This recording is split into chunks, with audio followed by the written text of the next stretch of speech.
এক রেস্টুরেন্টে বহুবার দেখা গিয়েছে যে এক ভিক্ষুক প্রায় আসে ভিক্ষার সুযোগ নিয়ে চুপচাপ খেয়ে বিল না দিয়ে চলে যায়।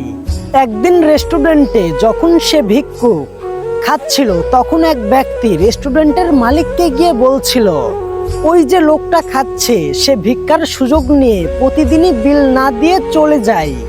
তার কথা শুনে রেস্টুরেন্টের মালিক হেসে বলল, কেবল আপনিই না, এই লোকটার ব্যাপারে আরো অনেক মানুষ আমাকে অভিযোগ করেছে।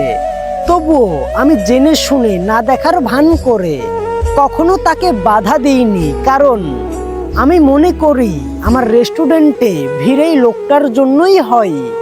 সে যখন ক্ষুধার্ত থাকে তখন আমার রেস্টুরেন্টের আশেপাশে অবস্থান করে আর স্রষ্টার কাছে দোয়া চাই যেন আমার দোকানে ভিড় হয় আর সে ভিড়ের সুযোগে খেতে পারে।